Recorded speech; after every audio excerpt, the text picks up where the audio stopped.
This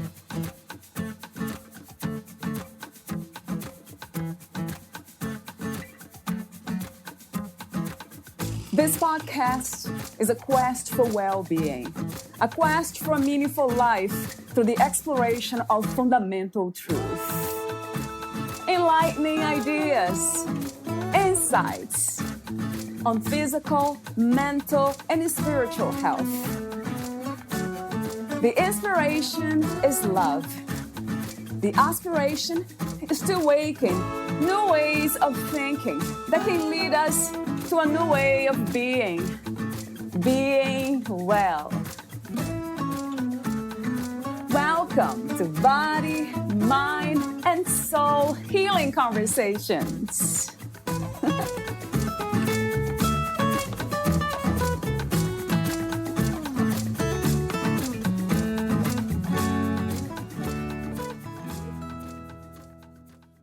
From the Sanskrit AYUR, meaning life, and VEDA, meaning knowledge, Ayurveda quite literally means the knowledge of life. And to have an understanding of Ayurveda is to have a blueprint for good mental and physical health. Ayurveda is the world's oldest holistic health system, originating from the Indian subcontinent. It has been used for thousands of years to cleanse and restore balance to the body and mind. Despite it being more than 5,000 years old, it couldn't be more relevant to our modern, busy, and stressful lives. Valeria Teles interviews Elise Rousse, a teacher, well-being coach, Ayurvedic consultant, and masseur. Elise is a yoga teacher, a well-being coach, an Ayurvedic consultant for lifestyle and nutrition, and Ayurvedic masseur. For many years, Elise suffered from food disorders, tremendously struggled with body image and self-esteem, and couldn't really live at peace with herself and others. Her journey to health and well-being started with the plant-based diet, which helped her find a sustainable and healthy way of eating. After healing her body, she found yoga to heal her mind and soul. Ayurveda came to her a little later as the latest piece of her healing process. Ayurveda is a science of self-healing, the sister science of yoga. It is the ancient Indian art of living a more healthy, wholesome life through our diets, our routines, and lifestyle practices. Elise's mission in life, her dharma, is to help you meet your best self, to live a more authentic and purer version of yourself, and to find balance in your body and mind. Through her well-being coaching sessions, yoga classes, or Ayurvedic consultants, Elise empowers you to improve your well-being through small, sustainable, healthy diet and lifestyle changes. She creates a safe space where you feel you can be honest about your health and mindset without fearing judgment, and she will help you identify a cause rather than symptoms. Elise lives and works in Brussels, Belgium at the moment, but she also does consultations online. Meet Elise at eliserousse.com. Here's the interview with Elise Rousse.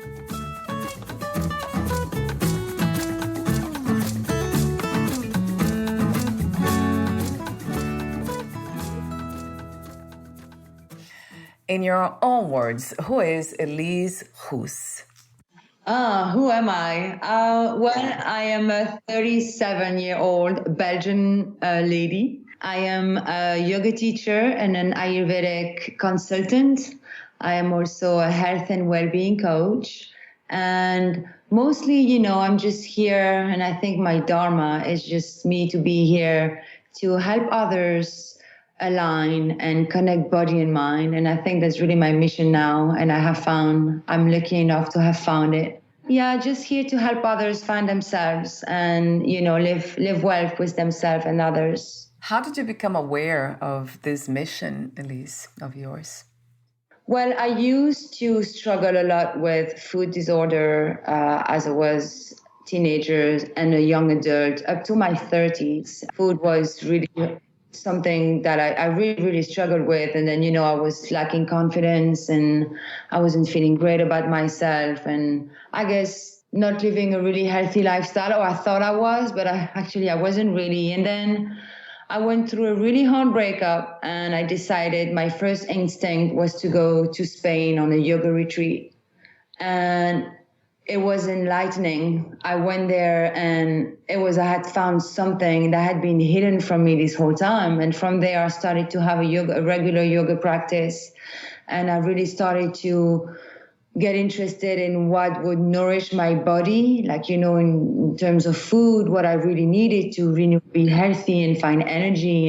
And I understood that food doesn't only nourish your body, it nourishes your soul, it nourishes the mind. And if you want to be healthy in the mind, you need to you need to eat well.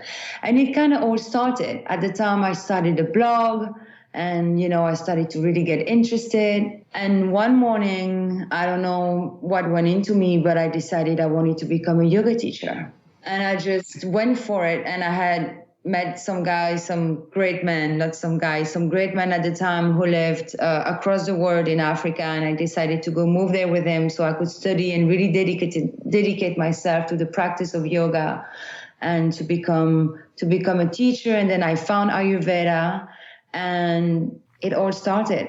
Sometimes we think that finding the purpose, that mission in life, it's a moment in time, but it's actually this sort of journey, right? It's a process.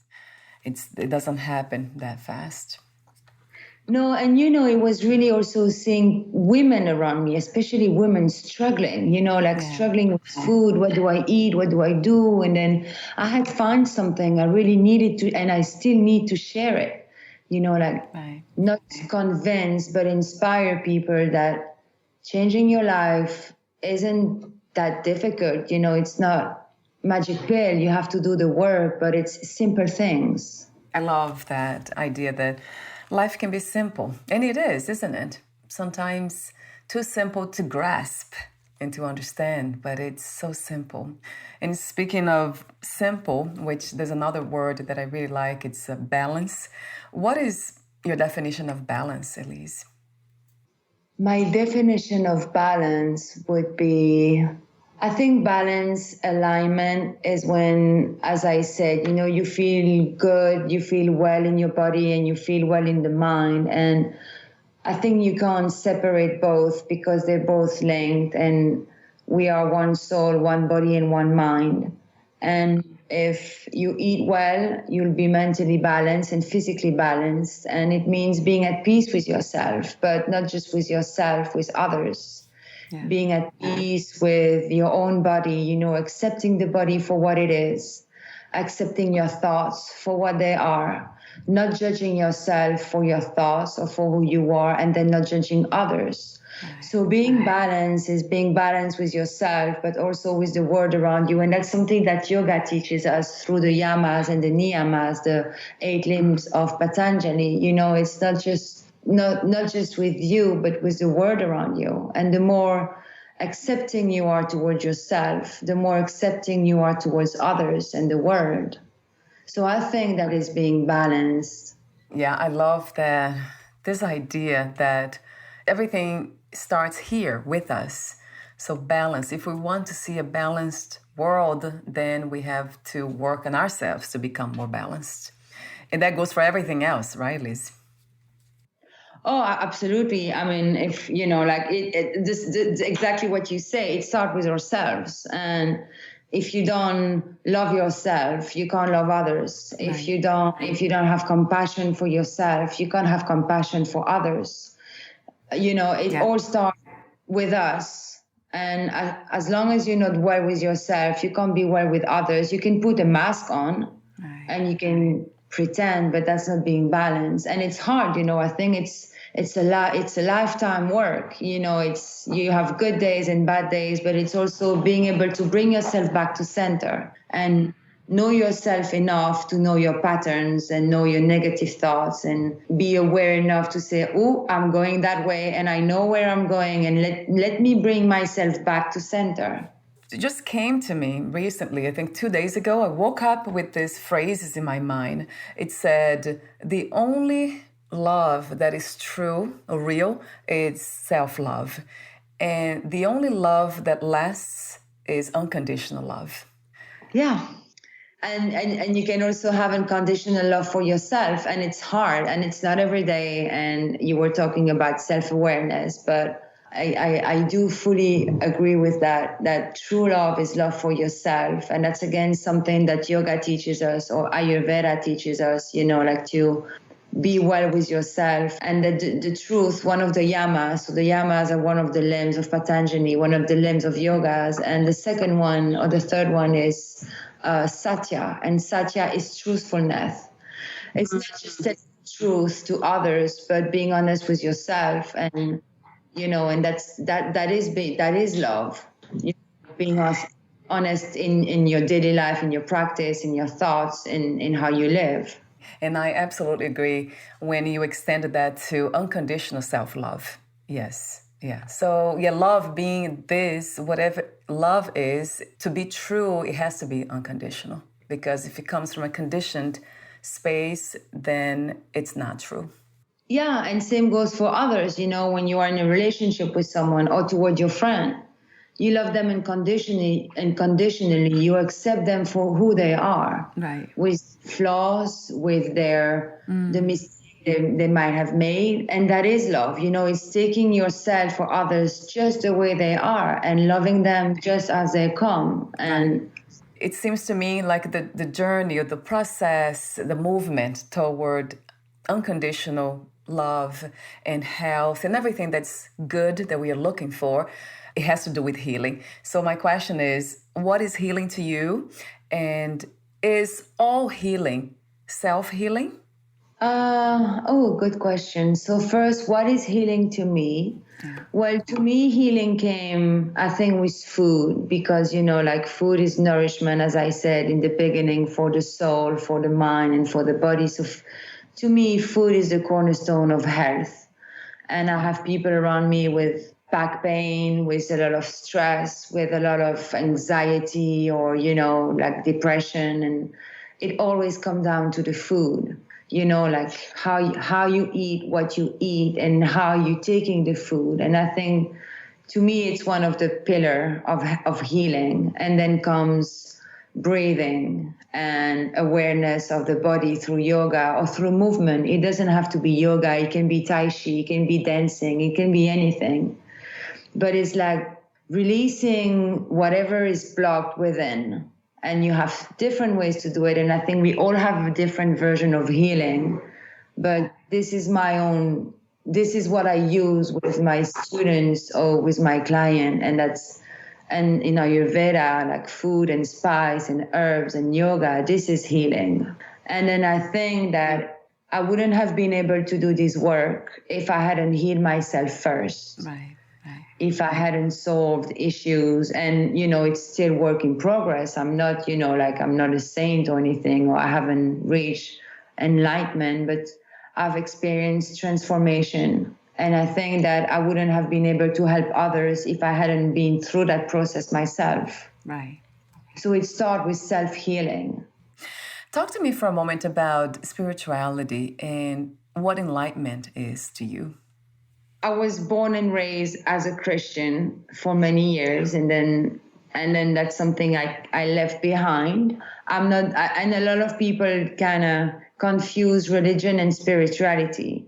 And to me, spirituality means connection to the divine, connection to the source, connection to the universe, to whatever you want to name it. Right. And it's really feeling that there is something, and it's within, but it's stronger than us. I am a strong believer that the universe it has my back, but the universe is within me and the universe is within you. So I think that spirituality is connection, and it can be connection to a tree. It can be walking barefoot in the grass and really feeling the earth. And so yoga is a spiritual philosophy, and then it's also that. It's all the yamas and the niyamas. It's in living with yourself and living in connection with others. So that is to me spirituality, and I don't think there is one definition. I think we all have a different form of experiencing and living it.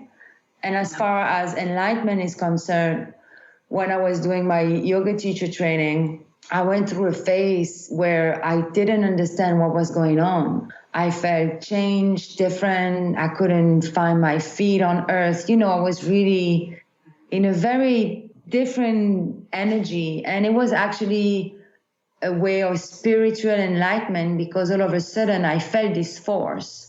And I felt that I was fully supported, and I feel fully supported every day. I pray. I don't pray to a God, but I pray to the source, to the universe, to my guardian angels, and I do feel supported.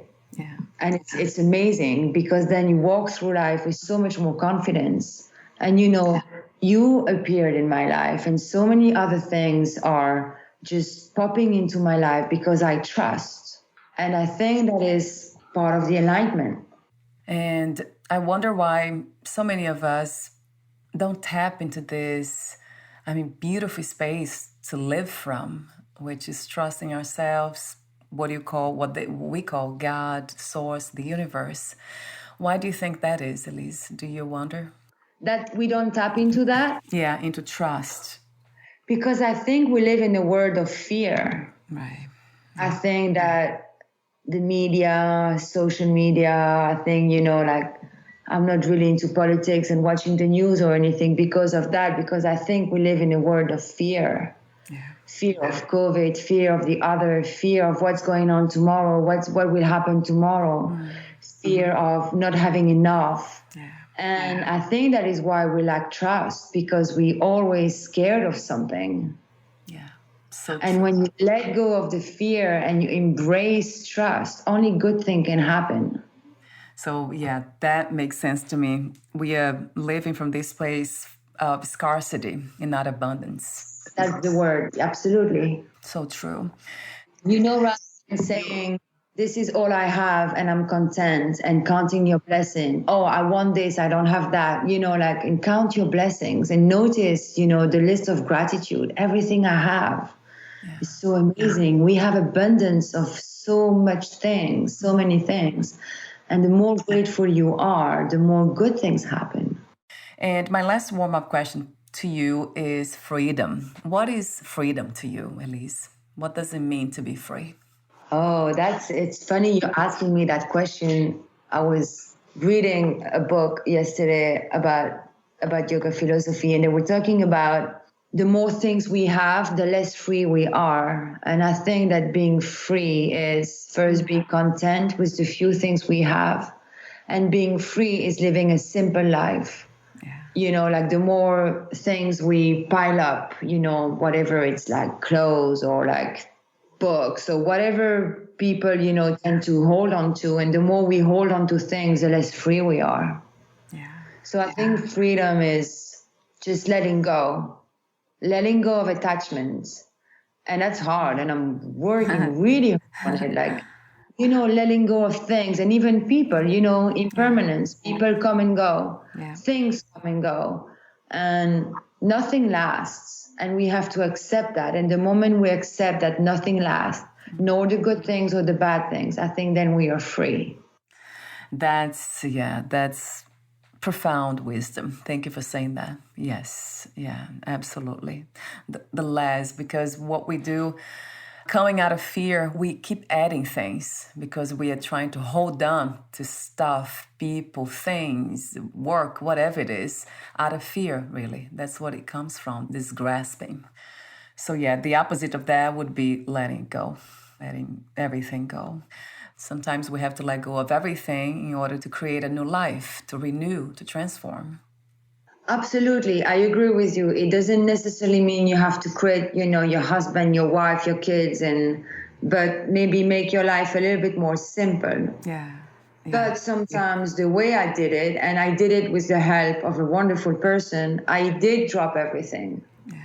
I left my job, I left my city to move across the world, and because I needed transformation. And sometimes when you want transformation, you have to change something. And, people, they say, oh, I don't understand. This is always happening to me. But what are you changing for that thing or that situation not to happen to you anymore? So sometimes we do need change, or we need a bit more simplicity. That's something that is making me reflect a lot more about these days. And you're bringing this message back, which is simplicity.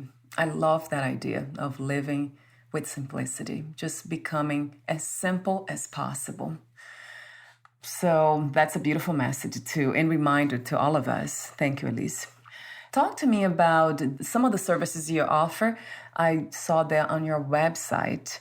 Wellness workshops, you have yoga and mindfulness, individual health coaching, group health coaching as well. So talk to me about these different services. So it's, I like to have a holistic approach in my work. So it's not just a body or a mind. It's a whole person and a group of people. So you mentioned workshops. So yes, I do. And I do work a lot in companies, and I offer yoga classes in companies. Yeah. So I think, people, they live under a lot of stress, pressure, they need to achieve more, they need to be more productive, and, it's always more. Yeah, right. And some amazing companies offer yoga classes to their employees. So that's something I do with them. When we were in COVID situation, I would go to the companies and we would do that over lunchtime or maybe after working hours. And so that's something that I can really make a difference and really see people, open up, they arrive on the yoga mat, they're all closed up and they leave and with a smile in their face, and you can feel the energy that has shifted. Yeah. I also do workshops on mindfulness. So, just sharing with people what it is to be mindful, in very simple practice, going from home to work, but not with the head on your phone and not, doing something, answering email while you walk down the street, but being there, listening to the birds and, very little simple things that can make your day start so differently. Becoming aware of others. You're stuck in traffic jam. Well, you know what? You're not the only one. We are all stuck in traffic jam, and everyone wants to go to the same place, and we are all in it together. And so, the way you approach things is how your day will unfold or how you live your day. So this mindfulness workshop, and I include breathing exercises, I include a little bit of meditation, and that's something that really helps people release stress and tension, which is really like one of the biggest things that we are suffering from at the moment. Obviously, I'm a yoga teacher, so I teach in studio. I also give private classes, which I love because I can really, I'm an empath, and I can really feel what my students come with and what they bring with them on the mat. And I have this student, she's in her 60s, and we've been working together for a while. And she told me, I don't have to say anything, Elise, Mm-hmm. You know exactly what I need. And that's, I love one-on-one because it's, we are individuals and we are all different, and to really answer to people's needs is great. But group is also fine because people learn from one another, Yeah. They can also share with one another. Yeah. And the well-being coaching is really, again, a holistic approach. So I think in life, there are 5 pillars. In all life, you have your career, your relationships, your spiritual life, your physical activity, and your food, your diet. And you need to have these 5 pillars into balance. And if one is out of balance, it's going to create imbalance somewhere else. So, for example, a girl who is in a toxic relationship with her boss, she's going to come home and binge on chocolate, for example. Right. But by working on this relationship, or by understanding why do you binge on chocolate, and not just say, what is the cause, and not treat the symptom. Yeah. So it's like wheatgrass. You cut the wheatgrass, but it always comes back up. Yeah. So it's really like helping people understand where is the imbalance? How can I put everything back to balance so I feel whole again? I know you talked briefly earlier about the yoga philosophy, how do you pronounce it? The yamas? Is that how you pronounce it? The yamas and the niyamas. So long story short, in the Western world, we tend to see yoga just as a physical practice, the postures, what we call the asanas. Yeah. But yoga is so much more than that. So Patanjali wrote the Yoga Sutra. It's a collection of about 196 short verses, I think, about 1,000 years ago. And it's called the 8 limbs of Patanjali. And it makes what yoga is. And you have the yamas, which are guidance to see certain actions so you can be good to others, to yourselves, and to the world. So, for example, non-violence, truthfulness, non-stealing, moderation, and non-greed, non-attachment. And then the niyamas would be the personal observance, what we talked about, simplicity, cleanliness in your thoughts, in your action, contentment, self-discipline, self-study, surrender to the divine, connection to the divine. And then you have the asanas, you have the breathing practices, you have a sense of withdrawal, like withdrawal from attachment again to external objects, and turning your attention inward. And then concentration, meditation, and then again the union. So the 8 limbs, they are what yoga is. And as a yoga teacher, I really try to teach or to remind my students that we do yoga, but it's not a sport, and so many people think that yoga is a sport, but it's a way of life. Well, how did you think this happened? Is it changing somehow?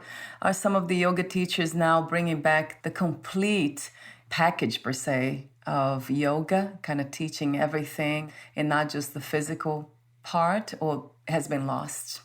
I think that every yoga teacher has some kind of a signature. And, I am obviously on social media and, I have a YouTube channel and everything. But I see a lot of, yoga, I don't know, how to lose weight with yoga, or how to have a tighter butt with yoga, and how to have, and I think it really defeats the purpose. And it's true that yoga is good for the body, for the posture, for your muscles. It brings physical health. Yeah. And I'm afraid that nowadays we lose the spiritual part of it, because yoga it's a spiritual practice. Right. That's what yoga is. Right. It's not a physical activity. It's a spiritual practice. But, I think the Western world has taken what it wanted from yoga. And I think it's good that people, do yoga, because even the physical practice has so many benefits on your mental and physical health. Sure. But it would indeed be nice to go back to the roots and go back to what yoga really is. And again, studying the Vedas or studying Patanjali's work, it's a lifetime. With that in mind, talk to me about Ayurveda and the 3, I'm not sure if I'm going to pronounce correctly, the 3 doshas and the 5 elements. The 3 doshas. So Ayurveda is the sister science of yoga. It's a science of self-healing. So basically it encompasses diet and nutrition, lifestyle practices, relaxation, meditation, and you have a lot of cleansing and rejuvenation programs to heal the body, the mind, and the spirit. Again, that healing. So it's a medicine, it's a science, and it is based on the 5 elements. And basically, Ayurveda is based that the natural elements found on earth are found in all living things. So fire, water, earth, air, and ether or space. And they are really the building blocks of life. They exist in the planet, but they also exist in our physical and in our mental bodies. So then these 5 building blocks of life make up the 3 doshas. And the doshas are called also constitution or energies. And we have vata, pitta, and kapha. And we were born with these 3. So we all have, if you want, a unique recipe. And they were given to us at conception, not at birth, but the moment our parents made us, created us. Yeah. So vata is made of ether and air. Pitta is made of fire and water, and kapha is made of earth and water. So we each have the 3 of us, but we are all predominant in one. One is higher than the other. And with life, with age, with the season, with whatever happens to us, we tend to have imbalance. So, for example, my birth constitution is pitta, but at the moment I have an imbalance in Vata, which means that my Vata is higher. And how do I see it? So Vata is made of ether and earth. So Vata is very light. It's cold and it's dry. I see that on my skin. At the moment, I have very dry skin. Or maybe I feel very spacey, very erratic, very anxious.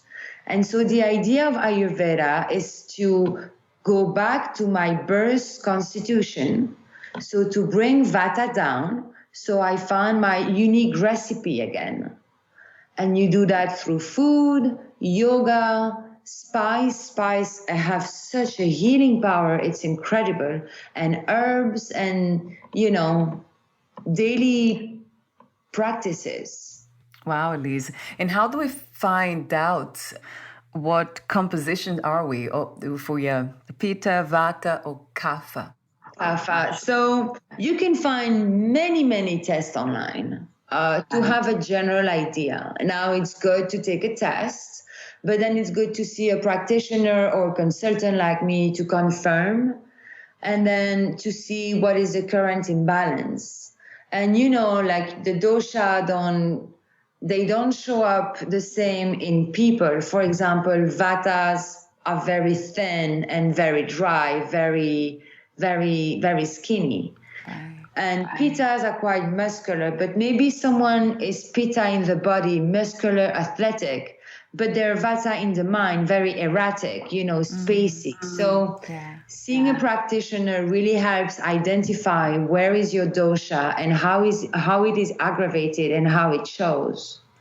But to have a general idea, like Deepak Chopra has a good website where you can take the test, for example. That's fascinating to me. It makes a lot of sense because the body's made of everything that's around us, the earth. And then the mind and the body, sometimes they don't match, right? Those elements don't match. Yeah, and you know what? It's really like knowing yourself. Again, back to the self. So an example, so Pitta is made of fire. It's basically fire. So the strong emotion would be anger. When they're out of balance, they're very critical. They're very fiery, like a very strong temper. So that's when they are out of balance. Yeah. And in Ayurveda, like increases like. So I was living in Mozambique where it was super hot. Yeah. And I felt constantly irritated or critical. And this one time we were somewhere and I didn't have food and it was really hot and we were out in the sun and I just burst into like anger. Yeah. And I didn't really understand what was going on. And then when I started to study Ayurveda, I was like, oh my God, this is it. Yeah. I'm Pitta. Pitta needs food. I didn't have any food. I was out in the sun. Of course, like my Pitta got aggravated and I just like burst. What I needed to do was have a bit of food, go to the shade and cool off. Yeah. And it would have made it so much better. And so it's really understanding how you work and who you are. Mm-hmm. And it helps them to, find little solution like this. Wow. Yeah, that's fascinating to me, Elise. It makes so much sense because, I can see people around me that's like that. My husband's like that. So that would be him too. Pitta, for sure. Can you describe for a moment? I'm just thinking about him here. Vata and Kapha. What would be the characteristic for those two? So Kapha is made of earth and water. So you can imagine earth and water makes mud, right? Yeah. So Vata's bodies are bigger and a bit more curvy and they have a moist skin because, they're a bit more sticky. In their mind, when they're in balance, Kapha tend to be patient, compassionate, they're good thinkers. They're really loving people, although Vata and Pitta can also be loving, don't get me wrong. Right. When they're also very calm, forgiveful. No, how do you say that in English? They forgive easily. Yeah, forgiving. Yeah, forgiving. Yeah. Now, when they are out of balance, you can recognize them because they're lethargic, like the heaviness, bring them fatigue, depression, sadness. Yeah.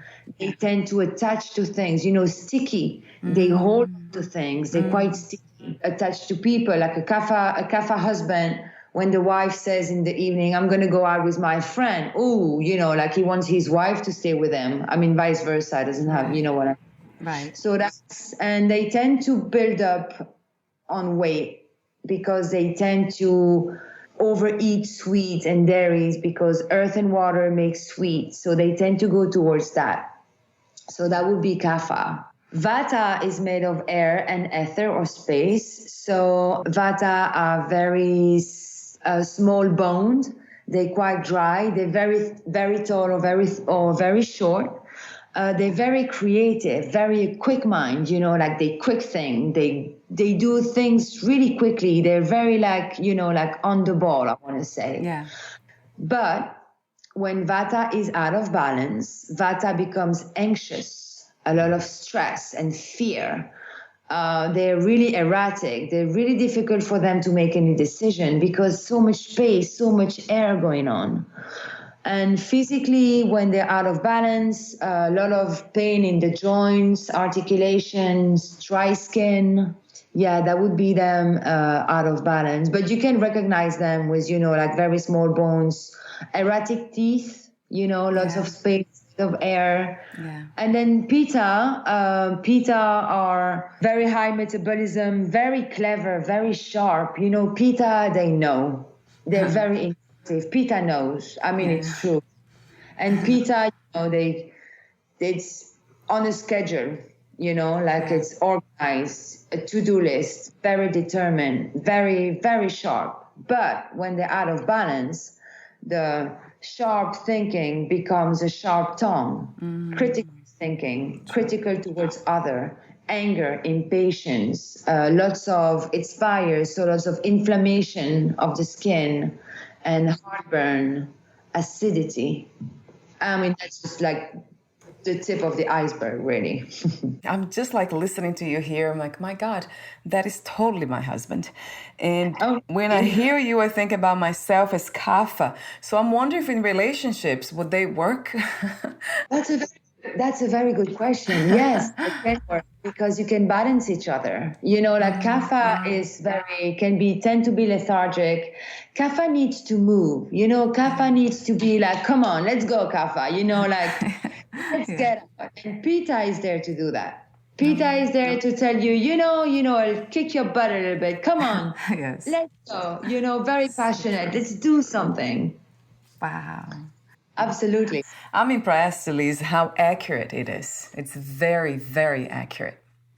And the thing is that you can balance yourself. So, for example, your husband of a Pitta of a husband, don't feed him spicy food. Right. It's already too much fire. He needs to cool off. Right. You as a Kapha, on the other hand, you need spice because you need a good kick. Yeah. You need to shake things up, So you need like this black pepper on your meal. You need that spice.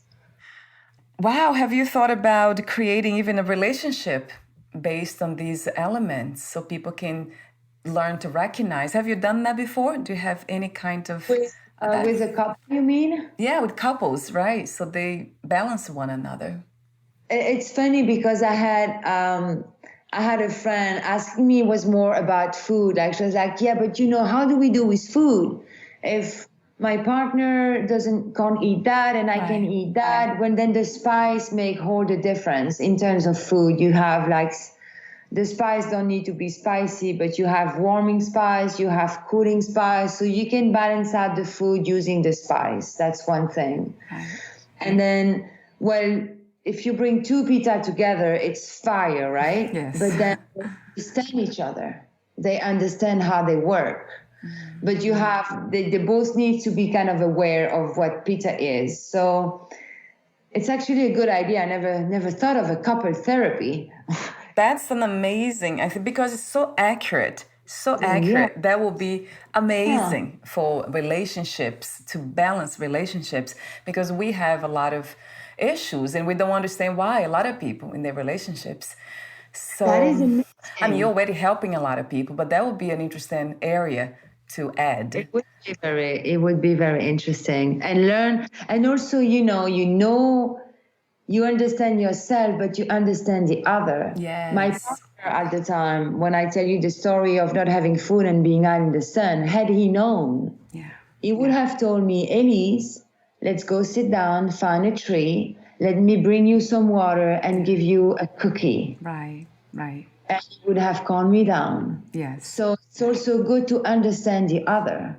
I know why you are on the sofa feeling a little bit lethargic because, because that emotion or because, you've been eating too much dairy and Kapha is not supposed to eat too much dairy or cold food. You've had just an ice cream, my dear. Yeah. Shouldn't have ice cream. It's making you feeling lethargic. Oh, so my you know God. what? Yeah, so accurate.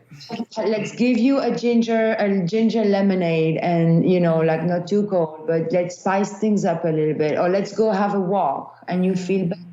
What a wonderful application. Let me know if you do that because I'd love to have that on my website even to have your services there. I'm really put things in writing because that's really, I've never thought about it. And trust me, I have struggled with relationship. Yeah. And had I known this, I would have just first heal myself and, know myself better. And then maybe understand the other one better. Yes, and it's right. That compassion with yourself, understand yourself, accept yourself, and then you accept the other one. This is it. Everything you say is, because I am in a relationship for how long now? 5 years, and I have seen what you're saying happening, the body, how it works. When he don't have any food, he gets angry. And I'm like, why are you angry? I never understood that. Why do you have to be attached to food? Who cares? But his body cares. Exactly. I want to say it's not his fault, but it's not his fault. Right. It's the fire and the water, the elements. The body needs food. Right. Vata doesn't need food. Vata can spend a whole day without eating. Wow. Yeah. That's not me, not him. Yeah. You know what I mean? And it's and it's true. It's like the anger. I'm someone and I'm getting better at it, but very blunt. I can be very direct. And I know that's my pitta. Yeah. But I know now. So now I know how to work on it. I know how to balance myself. So thank you so much, Elise, for that insight. And I have seen this before, I have read this before, but you just make it very clear to the point where you have to do something about this. You have to put it out there because it will help a lot of us to understand each other better and create more peace. Yeah, be at peace with yourself, be at peace with the world, and be at peace with others, And as you said earlier, it always comes back to the self, not in a selfish way. Like, it's not about me, but it's about knowing who you are. I'm really excited about this because if you ever do anything about it, please let me know because it's so accurate. It's incredibly precise. I have a few more questions for you, the ending questions. But before I ask them, would you like to add anything? You know what? I'm loving this conversation and I could talk about it forever. So no, I think I've covered, what Ayurveda is, and it's so much more than what I said. Again, what I say is the tip of the iceberg. But if you can give people, the people who are listening to us, the willingness to dig a little bit deeper and to want to know more and, to use that as a tool rather than, some people, they pop up a pill. Right. For everything, and really give people that there is something else out there that can help you heal yourself.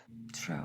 Yes. Yeah. And that's really the message, again, simplicity. And Ayurveda is the most simple thing ever because it's 100% natural.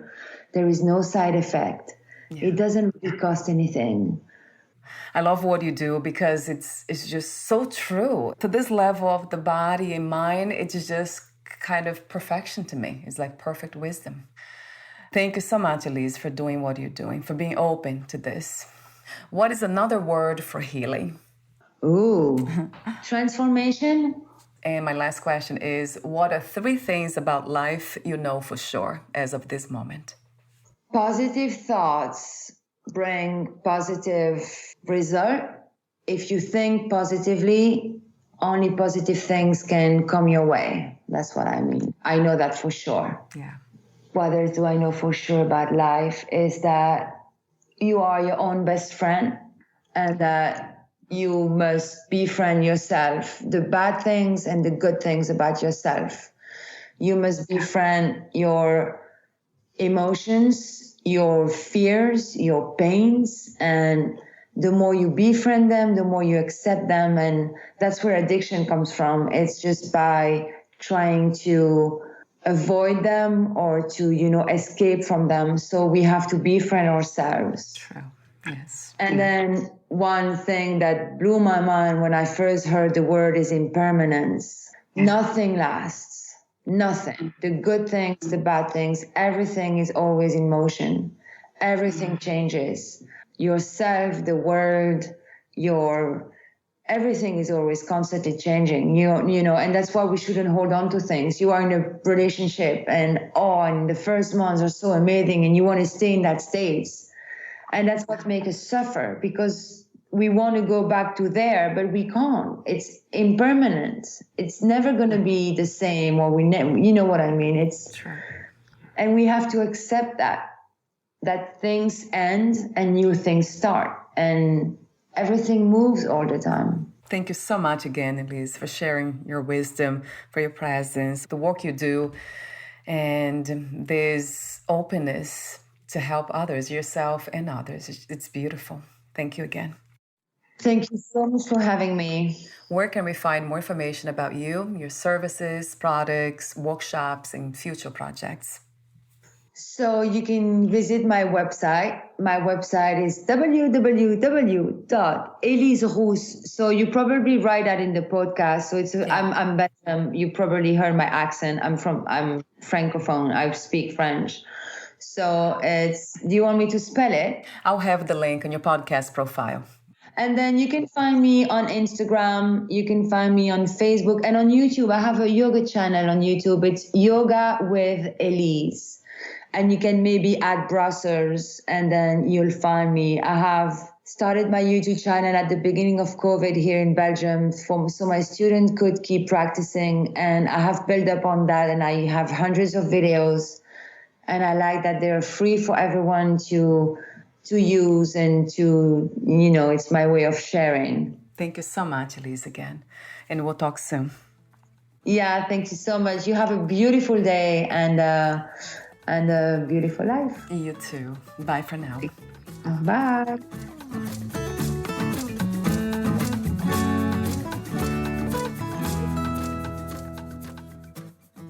Thank you for listening. To learn more about Elise Rousse and her work, please visit eliserousse.com.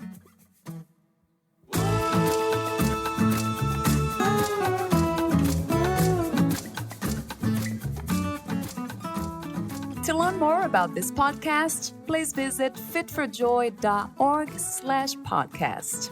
Thank you again for listening, and bye for now.